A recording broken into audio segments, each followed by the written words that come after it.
Every week we do a Q&A with interesting and accomplished members of the adaptive community to find how they persevered, how they innovated, how they built communities, and how they found solutions. Welcome to the Nametags Chat Podcast. Welcome to the Nametags Chat Podcast, where we talk with interesting and accomplished members of the adaptive community. Today we have Tyler Byers. Tyler is a two-time Paralympian.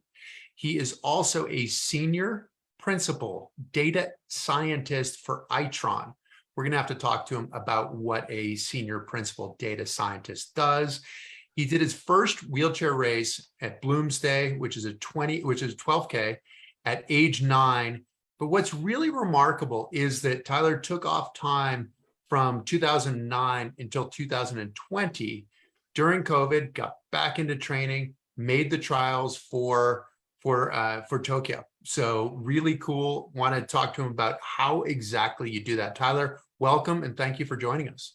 Thanks, Chris. Appreciate you having me on. Can we start with Tokyo? With how did that happen that you took off from 2009 until 2012 and 2020? So like what, 11 years, 12 years?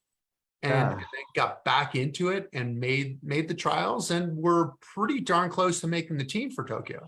Yeah, I was happy with how the trials went. You know, you always want to make the team, but it gets harder and harder each 4 years, it seems. So yeah, I'd made the team in 2008 going to Beijing, and I competed in 4 different events over in Beijing, and got really close to a medal in the 4x400 meter relay, but I say the officials missed the missed tag from one of the teams. But anyway, in 2009.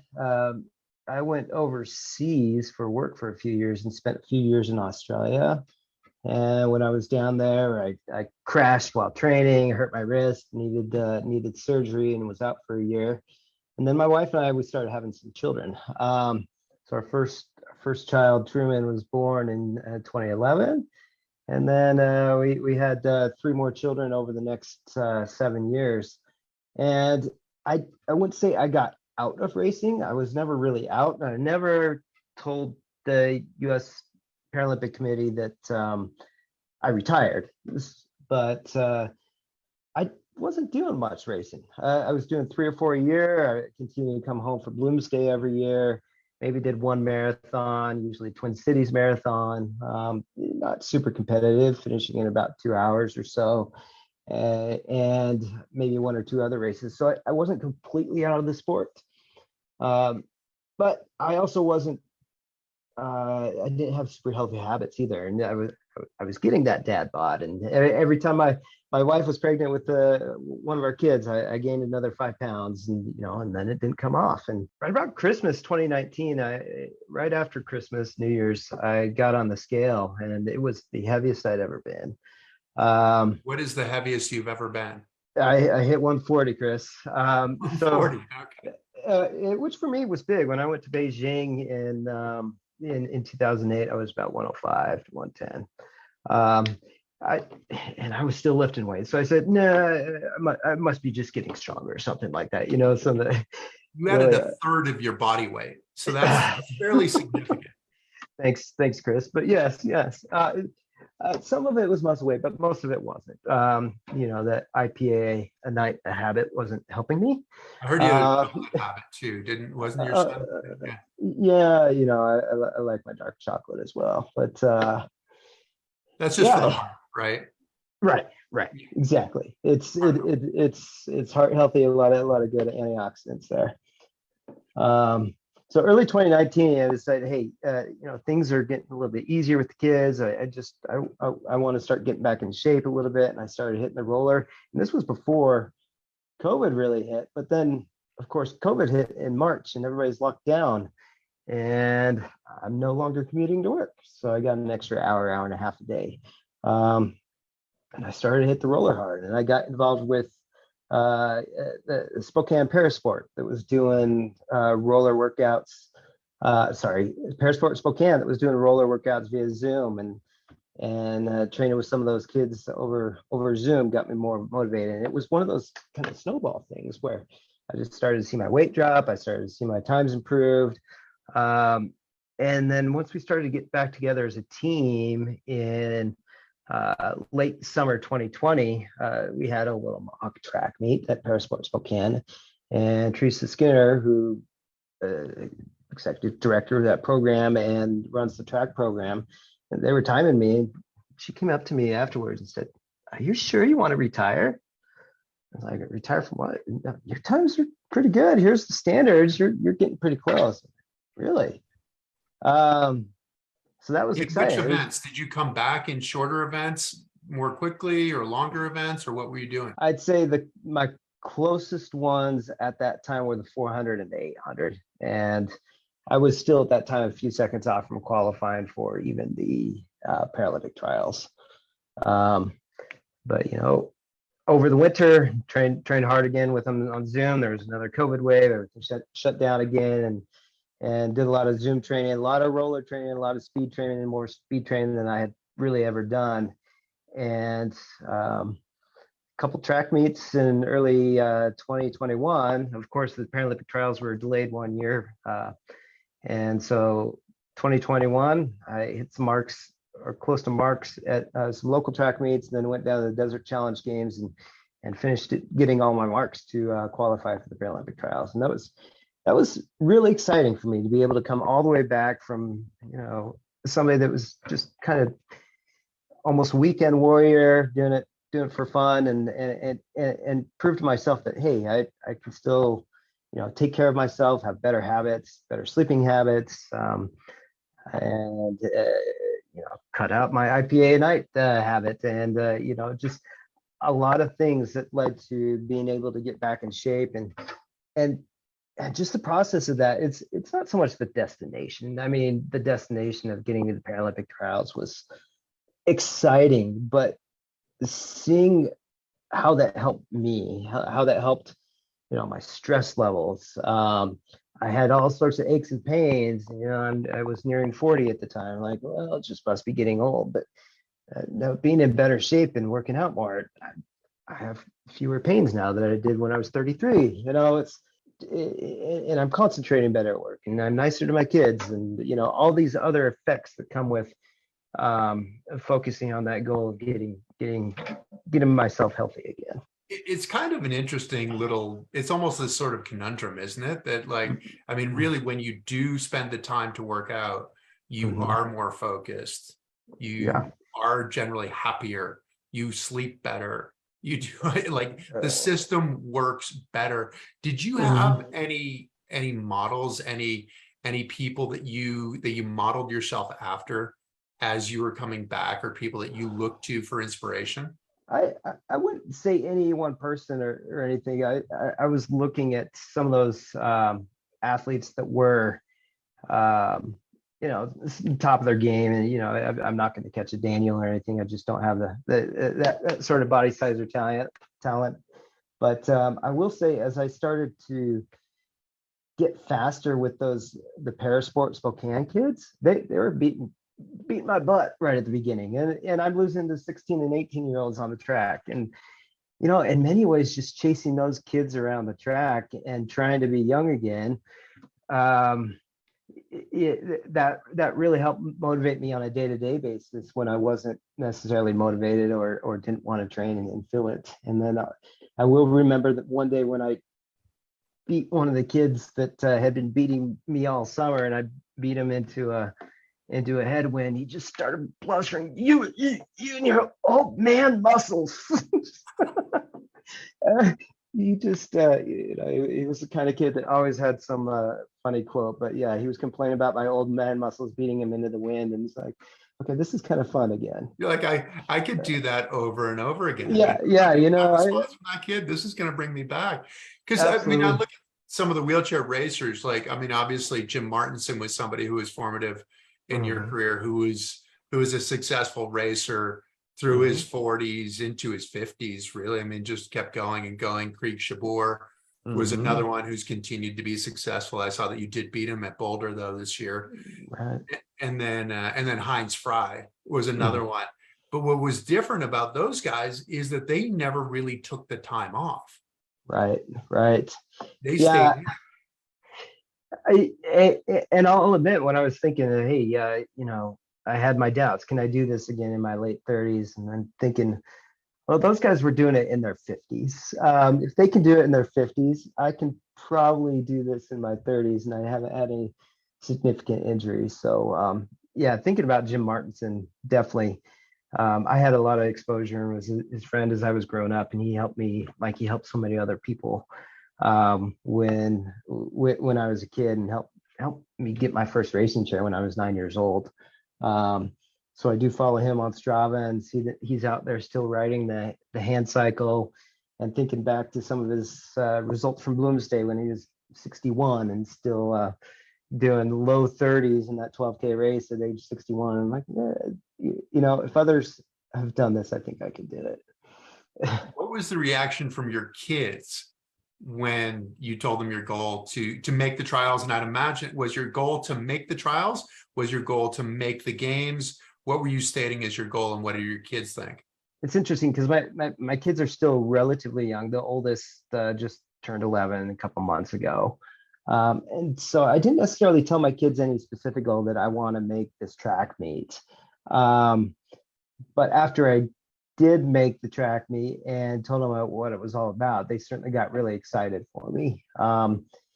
They would more just come out and see me on the garage in my roller and want to talk to me while I've got some music playing, maybe be a little bit annoyed like kids are, because they want to talk to me and I'm in the middle of a sprint and can't stop. So they got to wait. And then the 11-year-old's pretending to push, just so he's making fun of me. But yeah, I think it became more real to them. This year we traveled with them to a couple races. So I did LA Marathon and traveled with them, and they got to see me in that, and then they got to see me at the Boulder, and really cool in the stadium of the Boulder. They got the big screen, and they're actually following us with cameras, and they keep flipping back to Krieg and me pushing together for most of that race. And I think it really hit them at that time. Hey, this is really cool what Dad's doing. This is really fun.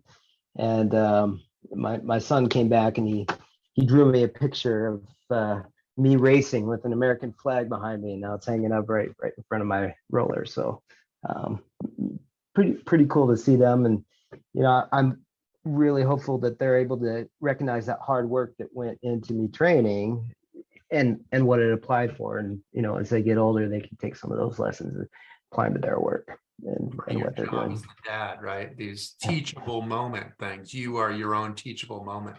Try anyway, man. And Boulder, you were finishing in the football stadium where CU plays. So it's a super cool race.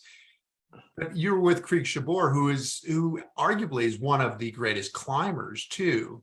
And coming in, how did that work out? Because I know that race comes along, there's a long straightaway, and then you take the turn into the stadium, and it is a steep little hill. Yeah. Before you get into the stadium. What were you thinking? Man, it was tough. I thought Krieg and I were going to be in a battle the whole way. So Krieg and I also pushed together in Boston Marathon. I caught him about mile 8, and then we pushed together, and I was pulling the flats, and he was pulling on the downhills and some of the uphills. And then Heartbreak Hill, he absolutely crushed me and broke my heart. And honestly, that's about the worst I've ever felt in a race. I've been doing this 30 years, and that is about the worst I've ever felt. My body just, I don't know, everything was on fire. So it was just physical. I mean, or was it the emotional part too? No, it was absolutely physical. Okay. It took me longer to recover from that race than any other one before. But he crushed me on that uphill. So we get together in Boston. I'm thinking, well, I got to try and get away from him before the last hill. Or we got to Boulder. And Boulder, we pushed together for about 4 miles, and he was again pulling on the uphills, and I got in front and pulled on some of the slight downhills and flats. And then through the town, there's a bunch of little turns. You come off this little hill at mile 4, and there's a bunch of little turns through the middle of Boulder. I managed to gap him a little bit on one of those corners and put the hammer down for a half mile. And Boulder is one of these weird things because it's at altitude. Everybody's body responds a little bit differently, and I think he just wasn't able to respond to that surge for me. So I did get about a quarter mile gap on him. So when I hit that final hill, I still had to hit it hard, thinking he might catch me, but I had enough space there that able to hold on that one time. But he came back 2 months later and beat me in the Boilermaker 15K in Utica, New York. So I don't have his number by any means yet. He exacted his revenge. Yeah. It's kind of an interesting thing to think about, that you got into this pre-COVID, started racing with Parasport Spokane, which is an amazing program. I mean, they had so many athletes on the Paralympic team in Tokyo. And so, I mean, so one, the excitement of being there has to be really great, but you did all of that.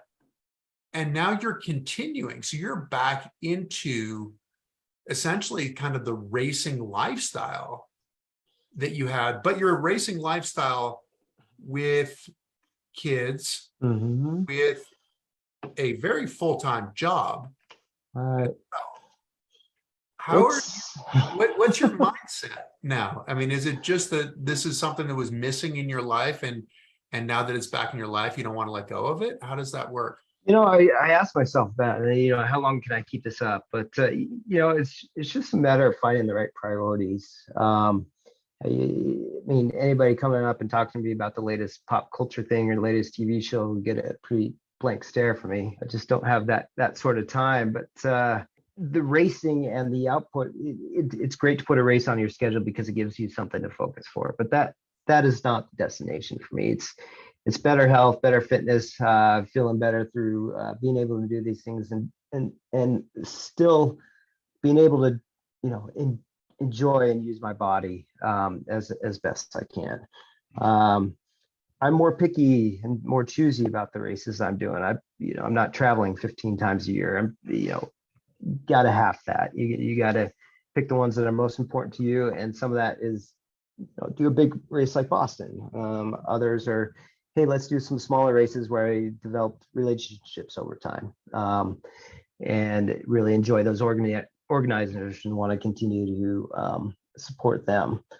But one thing after I came out of the Tokyo trials is that there still hadn't been very many road races. I mean, that there were a few track meets on the schedule that year, but road races really hadn't started back up until late 2021.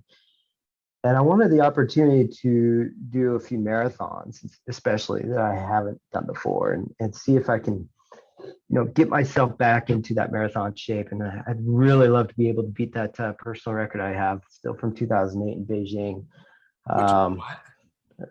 Hour 32 and change, through the smoggy air of Beijing. But who knows how long it'll keep you. You definitely got a busy schedule, but I have a super supportive wife that's willing to let me get on a plane, a half dozen times a year and go away for a couple days and then come back. She knows, it really is my hobby and my passion, what I've been doing for 30 years now. And so, got to keep each other happy, and then I support her in some of her passions as well. So it's just really a give and take, but it's been a lot of fun to get back into it and see a lot of folks that I hadn't seen for a long time. The racing chair is a really interesting animal, isn't it? When you are in shape and you're fit, it is so beautiful. Everything works. But you got back into this when you were 35 pounds heavier. Right. I mean, probably on the verge of not fitting into your racing chair to be able to work out and how much of seeing that part of this is how badly it can go, and then feeling so much better now and knowing that you have to keep going in order to maintain this set of fitness. Is that in your thinking? Because it can get hard to train every day, to make time to train.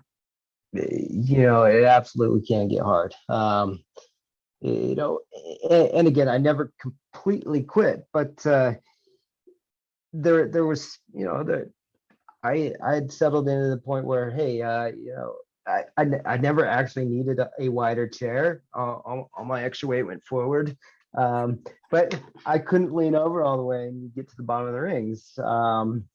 And so I'd be okay with getting on the roller and having an average speed of 12 or 13 miles an hour for a roller workout. Now it's 16-ish or more for a roller workout. So it was, rather than thinking, I try not to think those negative thoughts about, don't want to get back to that point. I think more about how good I feel comparatively now. And when I do struggle with some of that, it's as I was getting better and faster again and thinking how much, week by week, I noticed the chair felt better and I could breathe better, and my stomach didn't hurt and my neck didn't hurt. And just thinking about all those steps to get there, I try and keep that positive thing in mind.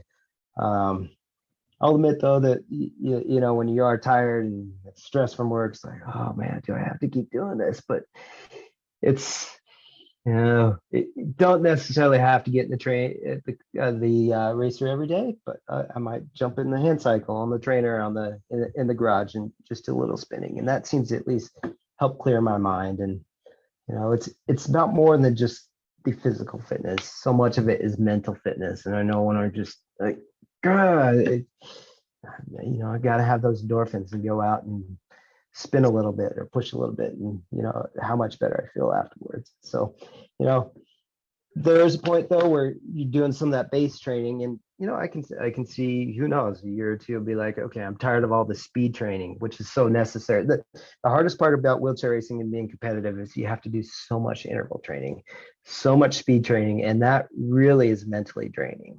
I can get out and spin long miles, an hour and a half, and be just fine. But when you're incorporating tempo intervals and sprint intervals, it just becomes a lot more physically and mentally exhausting. So, who knows how long it'll last, but I do want to continue to be in at least base level of fitness for physical and mental well-being. Those intervals are where you're short, but where you're sore. But sometimes you get that payoff. I saw one workout that you had, and was this on your bike or was this in your racer? It said it was in your racer. It's like 35 miles on like a bike path, it looked like, and you're going 15 plus miles an hour for 35 miles. Was that in your racer? Yeah, that was in my racer.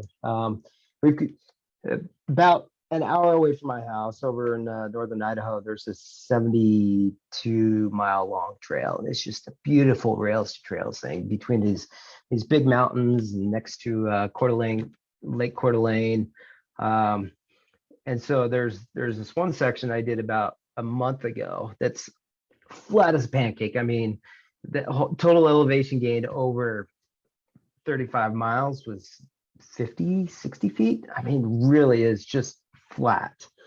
And I felt good that day. Went out and it just looked at my average speed, and I think I was actually trying to keep about a 14 mile an hour average speed is what I finished after that. But there was one point during that training run where I did stop, to kind of adjust some things, and then the mosquitoes just started gnawing me alive because it's right next to a wetlands. So I couldn't stop, just or else I was going to get eaten alive. But I did that one. Did another 38 miler a week and a half ago on another part of that trail, and then I got another long one planned for this weekend, and I'll start ramping down on some of the volume and focus more on intensity for marathons coming up. What do you have for marathons coming up this fall? Because you said marathons, and most people do not talk about marathons for a season. I recognize that, like, last year was a totally different year, right? Coming off of Tokyo,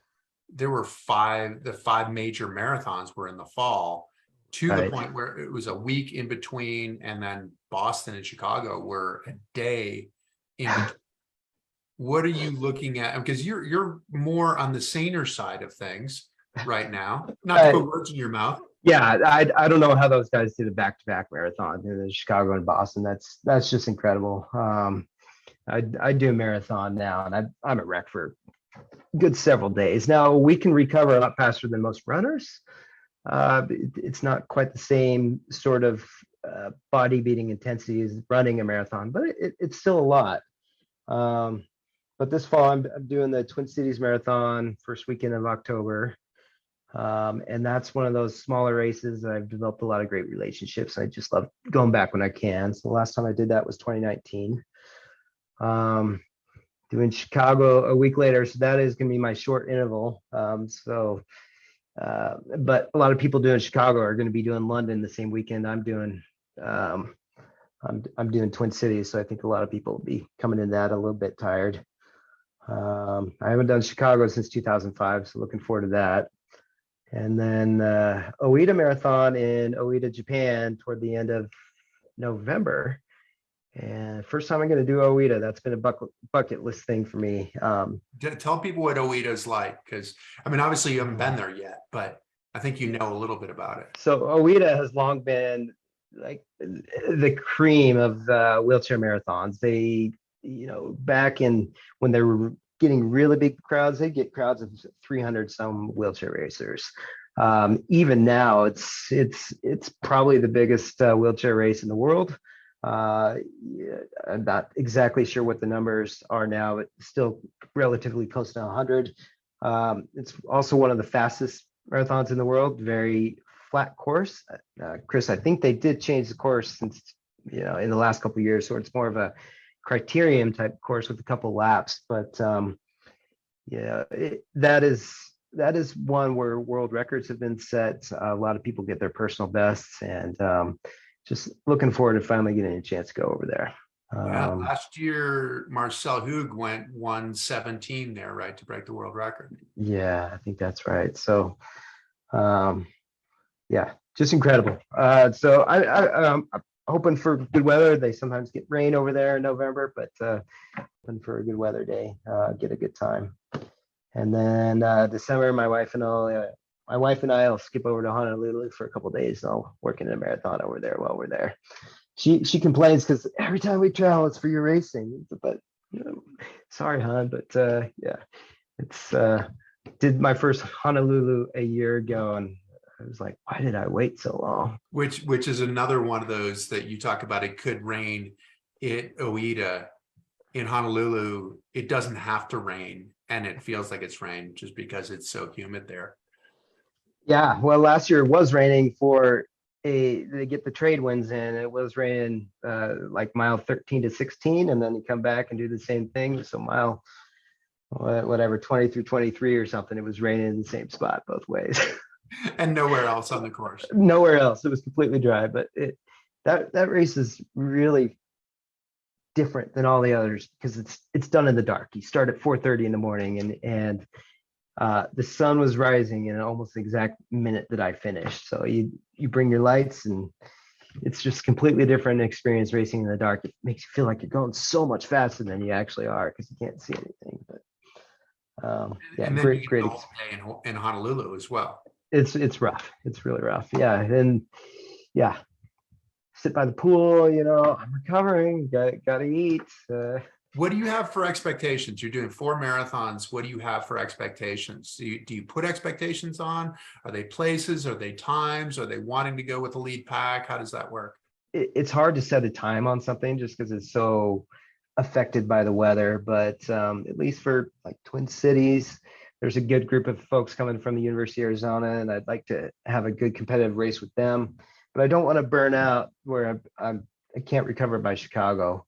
So I'd like to go in Chicago, and if we have good weather there, I'd like to be able to get in the 130s and see if I can be competitive with maybe not the top 3 or 4 guys, but a good group of elite guys.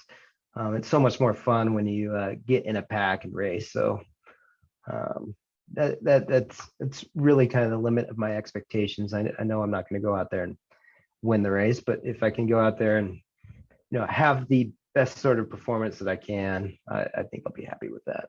You talk about a pack, and some people might not understand that in wheelchair racing, like cycling, drafting is such a huge part of going fast. You can save so much energy being behind someone else. The race that you went the fastest in Beijing, was that the craziest pack that you've been in? Because that was almost dead flat and you had a huge pack of people. I almost feel like you were going really fast and not necessarily doing all that much work at times. Yeah, especially the first few miles, it was just nuts. A lot of jockeying for position. Um, I think by mile 3 or 4, I had settled into a more manageable pack, maybe 5, 6, 7 guys, and we dropped off folks, throughout the race. So I ended up finishing in a pack of 3, which wasn't too terribly crazy, but yeah, definitely the beginning of that race. You got to be so careful. You want to attack and you want to go fast, but if you get behind the wrong person and aren't paying attention, they fall off from the pack, then you got a heck of a lot of work to do to try and catch up. So,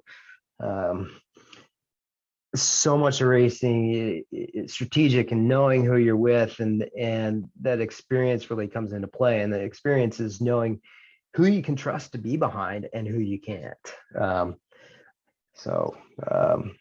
That's maybe one of the hardest things about coming back into racing after being away for so long is I don't know who a lot of these top racers are anymore. Can I trust them or can I not? Are they going out? And that happened to me a little bit in Boston is, are you getting behind the right person to get in the pack? How much are you doing as far as data collection? I see that you have 2 watches on.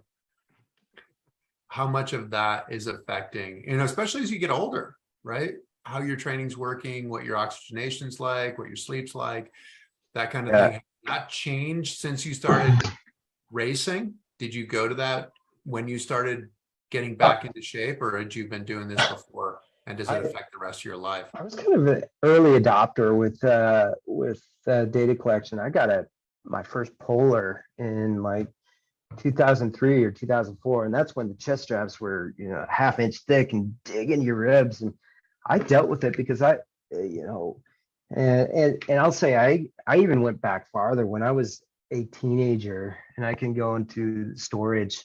I printed out a weekly schedule, and it wasn't a schedule of what I was going to do, but a log of what I did. And I've been logging my workouts since I was 12 years old.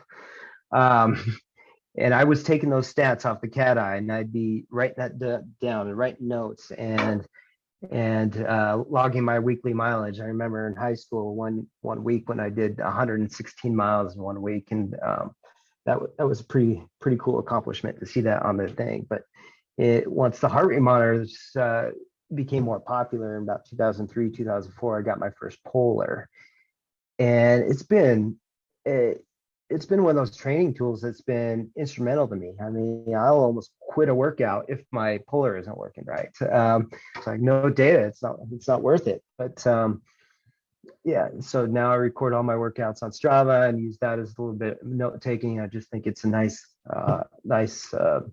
aggregation platform. But as far as these watches, what I wear, I mean, I've got the Apple Watch. Great tool, doesn't necessarily work too well for wheelchair racing just because the optical heart rate monitor doesn't work great during workout. But I also got another band here, and this is the Whoop band. I've been a Whoop member for 2.5 years.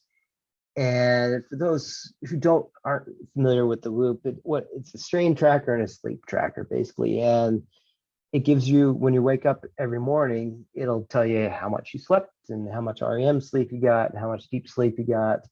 And the key metric really is your heart rate variability. And heart rate variability works a little opposite to resting heart rate. Resting heart rate, as you get fitter, it'll go down. Heart rate variability, you want that to go up. And we won't get into the science of why that works right now, but based on all these factors, it gives you a recovery score every morning. And I do use that as a good decision support tool If I'm waking up and I thought I was going to have an easy workout day, and then I'm seeing an 85% recovery, I'm like, damn it, I guess I got to go hard today. Or if I wake up and it's 50, well, maybe I should dial back my intensity a little workout. Um, and then just some of the data that I've gotten, like, the effect of a single drink of alcohol before bed and what that has on your recovery score and what it does to your sleep. It was eye-opening to me. And a few other things you might do during the day. You can track different behaviors. So yeah, You didn't say anything about dark chocolate. Does that have an effect, or is it just the alcohol? Just the alcohol. Dark chocolate is only good. I should start tracking that. Actually, it's not one of the default journal behaviors as far as I know. But as a data junkie, I've always been a data junkie, which is part of the reason why I'm a data scientist now. I got to collect the data, and I do use it to help make better decisions about how to train and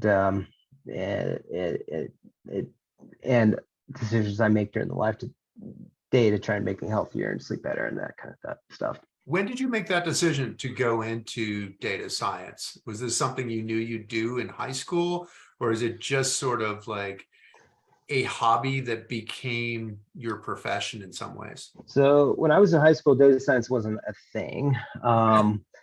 So no, I didn't make that conscious decision, but yeah, I've always been into stats and data.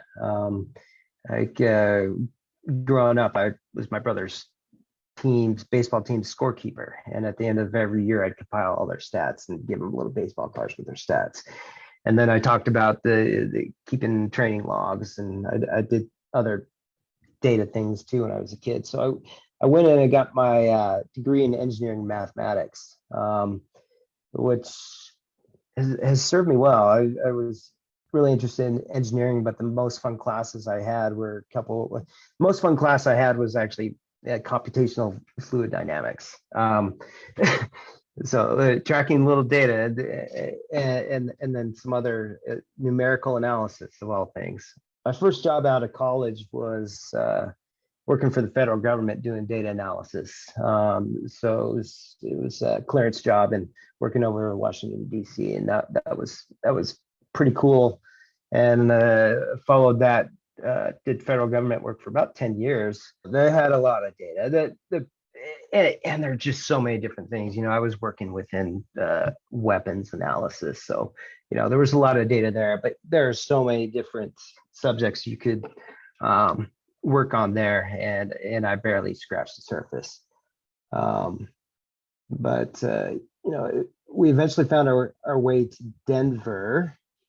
And I realized, I like the federal government a lot, but I wanted to be more in control over where I lived. And with the government, you can't being as good at control where you live. They're going to move you where they need you. And so data science became a thing, became more popular and known in 2012, 2013. And so I just started reskilling myself, taking some online classes, and took a lot of work, and a lot of that was time taken away from training because I was up late studying and doing various exercises and stuff, but paid off because I was able to pivot over to industry and do some data science. And now I've been doing it in industry for the last 7 years, and I found myself living where I want to live with a schedule that works well for me and my family and racing, and so it's been a good move. What does your typical day look like? So my title right now is Senior Principal Data Scientist, and I work for a company called Itron Inc. And Itron, a lot of people know Itron because they're in the utilities industry, and you might go out to the side of your house and see a meter on the side of your house that says Itron on it. Not everybody, but they're the biggest meter manufacturer in the world. Over the last several years, Itron has become more of a software and outcomes developer for utilities. And the product that I'm working on, we are developing a product to help utilities manage electric vehicle charging on their grid from a residential perspective. Electric vehicles are great. They're a lot more efficient. A lot of a lot of benefits to them. But one of the drawbacks is if you're charging at home and three of your neighbors are also charging their Tesla at home, you might blow up the transformer in your neighborhood and have a big transformer fire, and then everybody's power goes out. So utilities have come to recognize this as electric vehicles get more widespread on the grid, that we have to manage this charging a little bit better. And there's a lot of data science involved with that. So I work closely with a software engineering team that is developing an application. And I manage two other data scientists, and our little data science team is developing the analytics. And we're developing the AI in many ways to be able to run in this application, to go out and identify where the trouble spots are, identify who's charging and when, and help the utilities be able to manage their electric vehicle load a little bit better. So as a manager, I'm involved in a fair amount of meetings, doing Zoom or Teams chat, 2 to 4 hours a day. I'm helping my teammates, and they might be having some problems setting up infrastructure we need, or writing some code. I did have a wonderful 2 weeks where my meeting load was low for a couple of weeks. So I got to code in Python for 5 or 6 hours a day, and I say that's wonderful, but a lot of people are like, but that was great, because I just got to kind of put on my headphones and pump some music and really get in the zone. Doing data science or doing software engineering, it in many ways it's similar to doing sports. If you can really get into it and get into a flow, you get into a flow state, and you'll get a couple hours that just pass by really quickly, and you might finish, you're completely wiped and exhausted, but you feel like you really accomplished something afterwards. So that's a little bit what I do. It's just stare at numbers and Python code and meetings, chats all day, and working with product managers to try and make sure we're developing the right product for our customers. And it's a nice job, because it's not the same thing every day. I really do get a variety of different things to work on.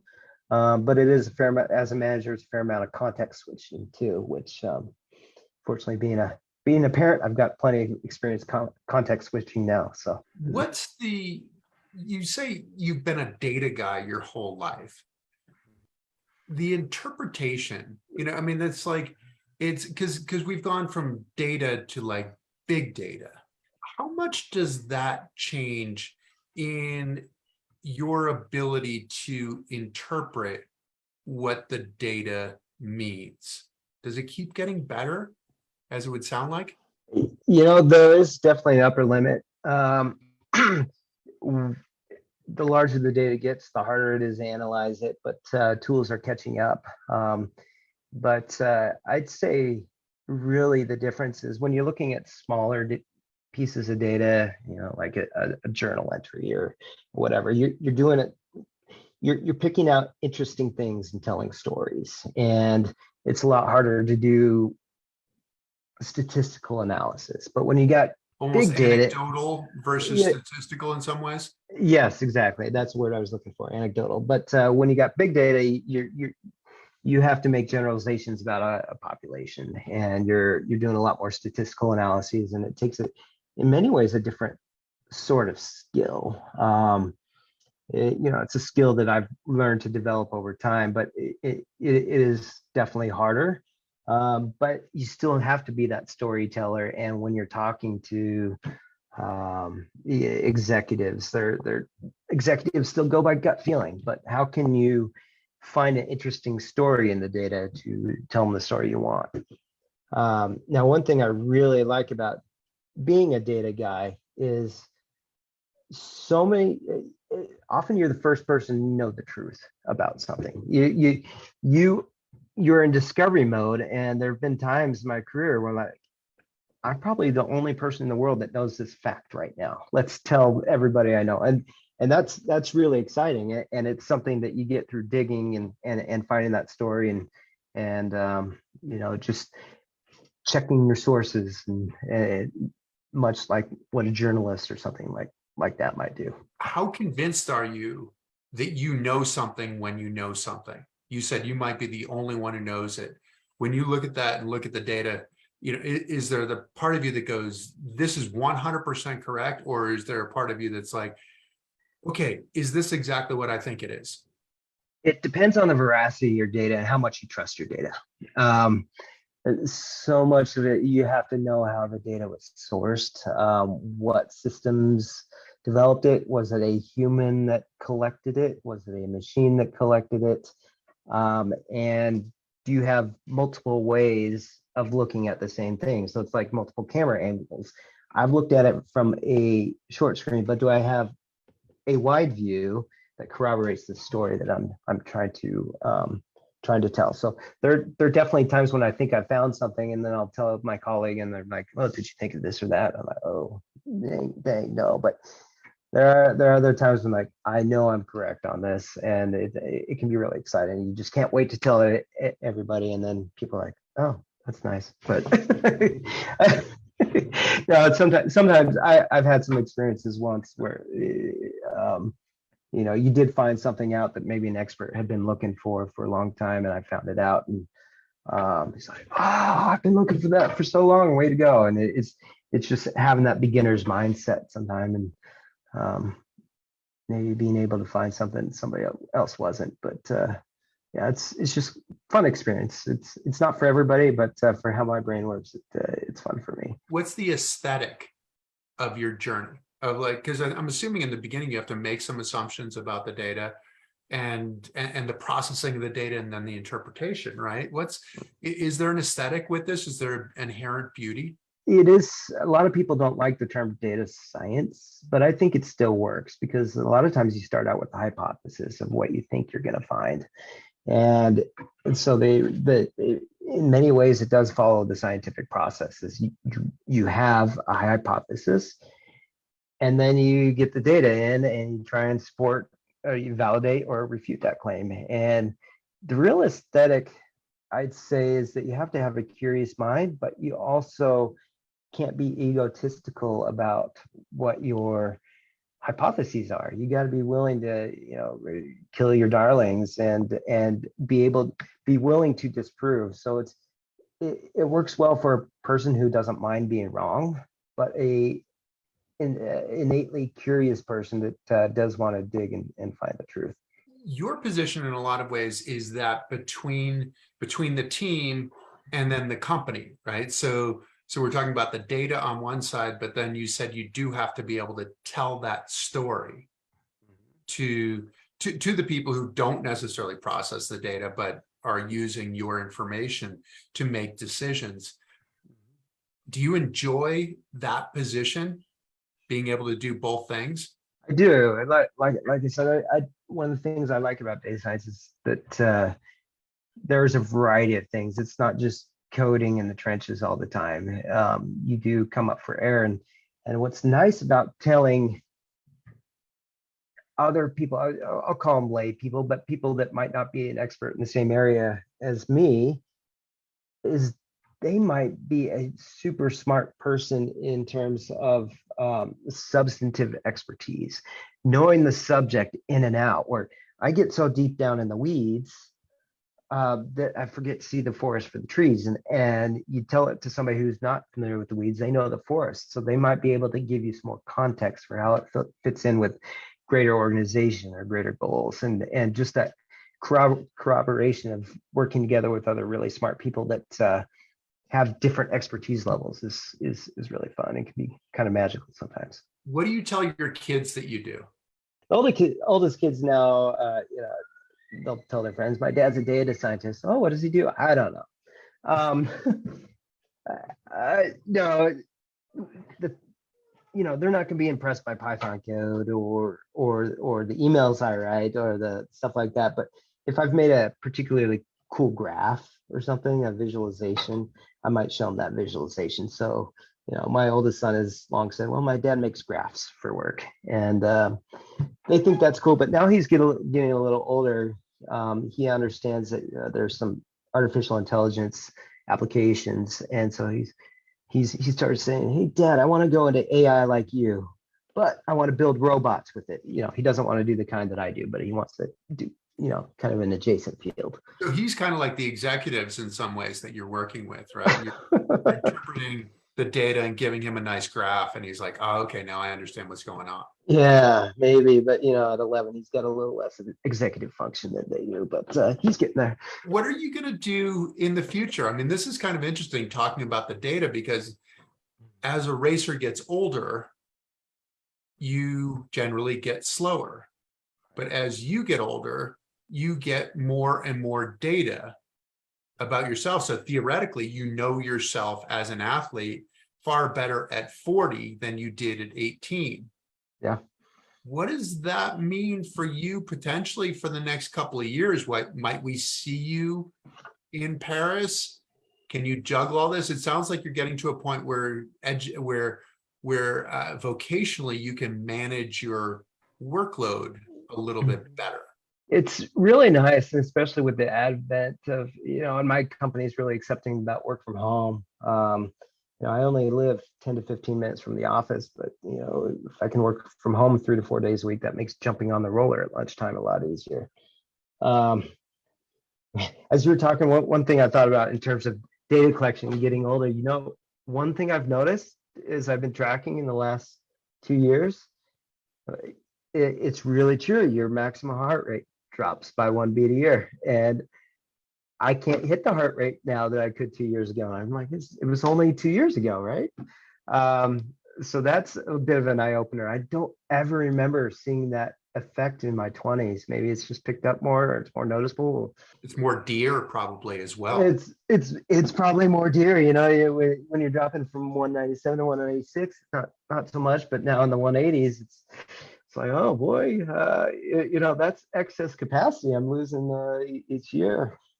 But yeah, no, you say knowing yourself, it's really true. One thing that really dogs me when I was going to the Paralympics in 2008 is that I was hurt a lot.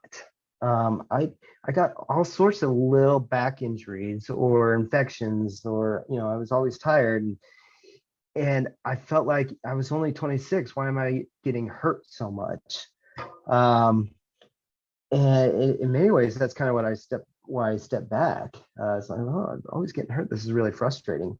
But knock on wood, I'm going to say this, but I've enjoyed really good health over the last 2 years, and even some of my nagging injuries that had been going because I'm being smarter about lifting, or stretching, or having better nighttime habits so I get better sleep and better recovery. All those little things, knowing my body and myself better at 40 than I did at 26. You got to think, that's should help my longevity, right? And I'm definitely enjoying it more too. So as to your question on Paris, Paris is 2 years out. If I'm able to maintain my fitness, able to keep on that, knock on wood, not get hurt. I'd like to give one more run at it. I'll be 42 years old, and it would be an absolute gas to give it a go. Now, I will say one of the hardest things about where I'm at now is doing track meets are a lot harder. I'm able to fly in and out of races over the weekend and get in and out in a day or two, but going to track meets, you're gone for 4 or 5 days, and that does take its toll on the family. So it's not one of those things I can do a lot, but maybe if I give it 1 year, so what I'm saying is I probably won't be involved with trying to go to Worlds in an off year or something like that. But when it gets to the important year, be able to, give a run at it and see where it goes. How much of your data collection and your learning that you obviously just shared with us from that data collection do you share with like Parasport Spokane, with the kids, with that 16-year-old kid who was talking about old man muscles? How much of that kind of stuff do you share with them? Because this is your experience, and could put them on an entirely different trajectory than they would have been, and a different trajectory possibly for you, like as a 26-year-old kind of thing. It's hard because most of those parasport kids are still in their teenage years, and I understand their brains aren't wired quite like mine to be into data collection. So I've tried to show them a little bit, and they've been like, "Oh, that's nice." Um, I have shared stuff with Teresa, and I do know that hey, this is the cat I'm using, and she's tried to introduce some of that data collection to team members as well. More than showing data collection to those youngsters, though, it was more about showing up and showing that I am getting faster week to week, and talking about, hey, you're not seeing me here 6 days a week. I know you're here 6 days a week, but I was training the last couple of days, and this is how many miles I did it. Oh yeah, I'm tired today because I did a 20-miler yesterday. Okay. So talking about that consistency, and I think that's more important to them at their age than talking about, hey, you got to log all your miles, because that kind of thing doesn't work for a lot of people. But in terms of sharing, I share publicly on Strava, and I do have a couple other people, wheelchair racers, that I follow or follow me, and I like to think at least some of those practices, other people are seeing what's going on, and they're seeing some of the importance of doing that as well. Yeah, and I'm not talking so much about that they have to compile the same data that you do, but Mm-hmm. the ills of overtraining, Yeah. of not getting a good night's sleep. Mm-hmm. Some of these things that are not being hydrated, that are profoundly, of not eating well, like more of the interpretation of your data than necessarily you need to record everything about yourself and then be able to interpret it, because a lot of people in your situation will be completely overwhelmed by Yeah. the data that they've compiled. Yeah. Okay. I see where you're going with that. And so when I was doing the track with the Parasport Spokane team in 2021, we were staying at some Airbnb. So there were a couple people, not so much the folks that were teenagers, but there were some folks in their 20s that were there. Yeah, amputee runner, dwarf shot putter, and I had some more conversations with them. And I think that's when it's more impactful to be talking about these life habits, because teenagers are tired. Their parents always telling them what to do and whatnot. They're not going to listen anyway. But once you're in your 20s, you're starting to take care of yourself. I did share, hey, this is what I found, and this is why I was able to make a comeback and making better choices in this way. And so I don't know. I'm not a person who's going to be loudmouth and go telling everybody what they want to, what's working for me, but I'm definitely, if anybody's got those questions, I'm happy to talk about what worked for me and why I'm able to be in the position I'm in. I'm excited that you shared it all with us, really, is what it comes down to. I mean, I've never used like a Whoop or anything like that, but that, to me, I've always sort of been curious as to how the sleep pattern works, how the recovery works, what kind of a score. And I'm assuming that there are times that it can go backwards as well, right? Where you happen to go to a race and it tells you, well, your recovery score is absolutely miserable, and you have to somehow dismiss all of your faith in this machine to say, well, I have to go as fast as I can today. Yeah, there is a risk to checking it before a race, that's for sure. But when I woke up and it was in the 80s before Boston, I'm like, yes, I'm ready. So yeah. But no, this is super cool. I love the perspective and being able to look at your training over so many years, and to be able to make solid decisions based on that training, and decisions that have affected and helped you to be in the place where you are right now. Because I think that we're all looking to be as healthy and as productive as we can be, but our instincts aren't necessarily always directing us where the data can be more helpful. Yep. And I will say, I've taken a little, I've taken some sort of motivation from watching guys like, I know you're not fishing here, but watching guys like you and Scott Hollenbeck back in 2004, and watching what you guys were eating. I do remember you just digging into those papayas that you loved, and just watching how guys like you were eating when I was 22. I'm like, oh, that's kind of weird. But now, I'm even older than you guys were at that time, but trying to take on some of those habits. And it's amazing what you as a youngster can learn and remember, even 20 years later, and think, hey, these guys were doing it back then. Maybe I can be doing it now. So yes, you might not learn it in the moment, but it does stick with you. it absolutely does. When you got good role models around, it can stick with you for a long time.